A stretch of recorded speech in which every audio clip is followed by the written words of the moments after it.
Ini orang-orang sekarang semakin kesini bukan semakin pintar, semakin bodoh. Orang makin kesini tidak perbaiki akhlak, malah pada mabok agama.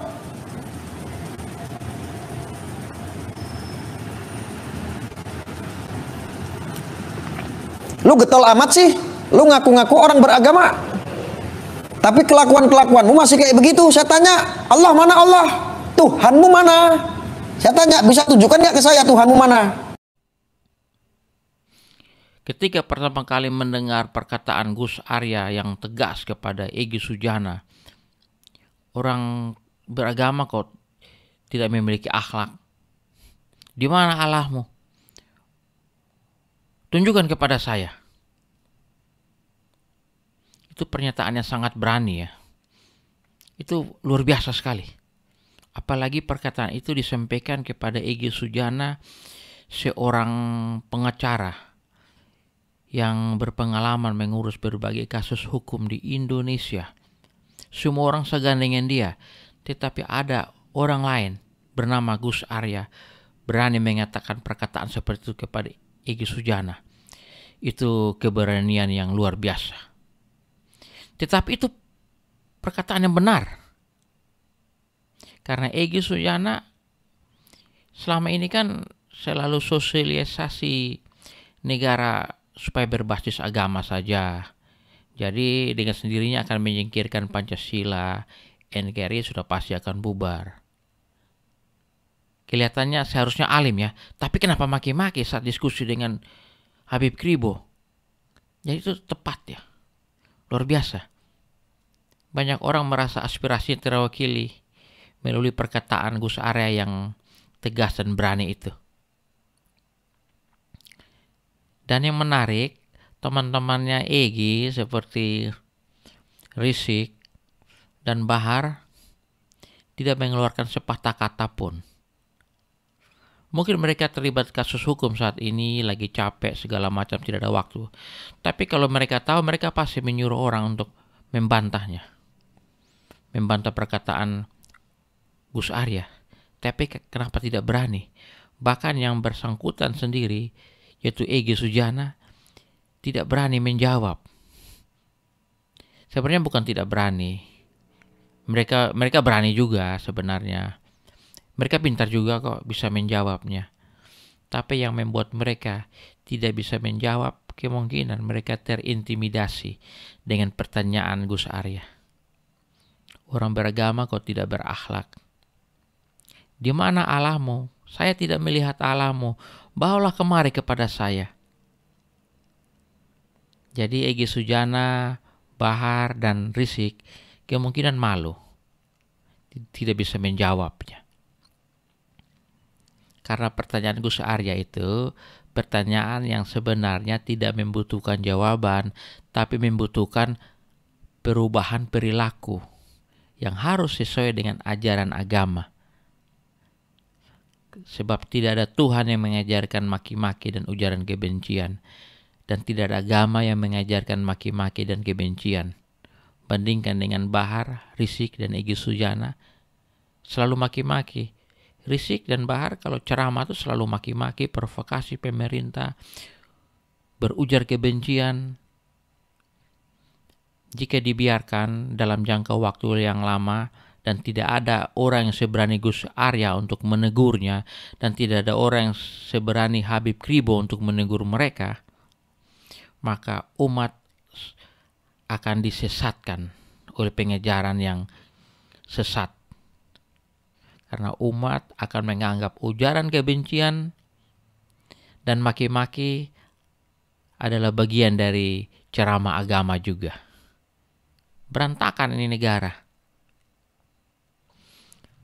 Jika pertanyaan Gus Arya tersebut ditujukan kepada orang-orang seperti Quraisy Shihab, Buya Yasin, Gus Miftah, mereka pasti mampu menjawabnya. Pasti mampu. Ini pertanyaan yang mudah dijawab. Tetapi Gus Arya bukan menanyakan kepada mereka. Bahkan ditanyakan kepada saya juga mampu menjawabnya. Mudah kok jawabnya. Allahmu di mana? Allah saya di sorga. Saya tidak bisa melihat Allah dalam dirimu. Ya, berarti saya harus koreksi diri. Saya harus berubah, bertobat. Saya harus berperilaku sesuai dengan ajaran agama saya, sesuai dengan ajaran Tuhan saya, supaya Gus Arya bisa melihat Tuhan dalam diri saya. Bawalah Tuhanmu kemari. Ya, saya tinggal mendatangi dia saja, mendatangi dia biar dia lihat perilaku saya, tutur kata saya, apakah sesuai dengan ajaran agama yang saya yakini, apakah sesuai dengan ajaran Tuhan saya. Selesai. Karena Tuhan memang tidak terlihat. Tuhan tidak bisa disentuh, dia ada di surga. Cara melihat Tuhan bagaimana? Ya, lihat pada kehidupan, perilaku, dan pengamalan agama umat yang meyakininya. Itu saja, tidak lebih, tidak kurang. Dan saya yakin jawaban Quraisy Shihab, Gus Miftah, Buya Yasin kurang lebih sama seperti jawaban saya. Bisa aja mereka jawabnya lebih baik dari saya, karena mereka memang orang cerdas, orang pintar. Saya orang biasa. Jadi saya berterima kasih dengan ketegasan dan keberanian Habib Kribo dan Gus Arya, dengan ketegasan menyatakan mana salah, mana benar, sehingga umat tidak disesatkan oleh ceramah-ceramah agama yang sesat, dan umat harus tahu mana benar, mana salah. Ini penting.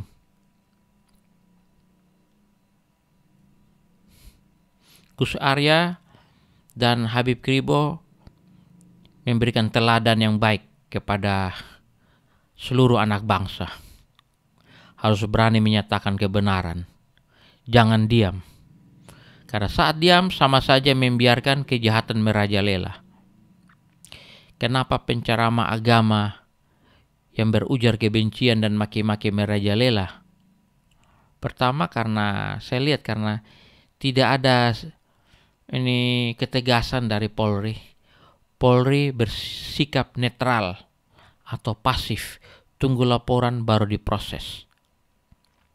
Polri bersikap netral, sehingga pada saat yang sama orang-orang yang menjaga NKRI dan menjaga Pancasila merasa dihambat, dan orang-orang yang merongrong Pancasila ingin menyingkirkan NKRI diganti dengan sistem pemerintahan khilafah mendapat angin segar. Itu penyebabnya. Jadi harus ada reformasi dalam tubuh Polri, harus bersikap aktif. Polri kan ideologinya jelas, menjaga NKRI dan Pancasila itu harga mati. Jadi seharusnya kerjasama dengan orang-orang seperti Gus Arya,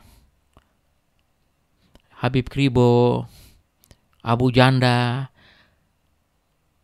Karena apa yang mereka lakukan, yang mereka kerjakan itu untuk menjaga NKRI dan Pancasila, alias membantu Polri juga.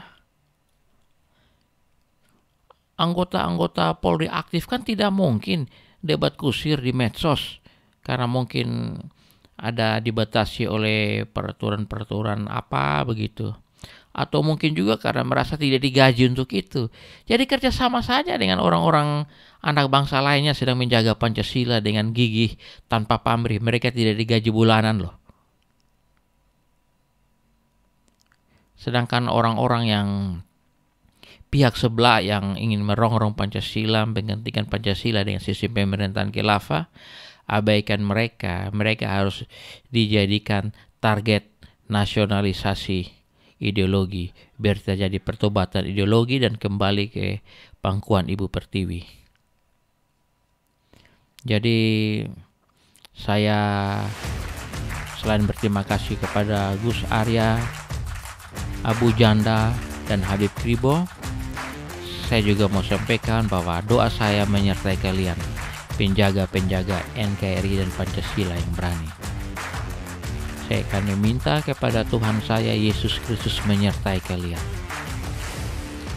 Dan terakhir saya mau sampaikan salam Pancasila untuk semua kita yang mencintai NKRI.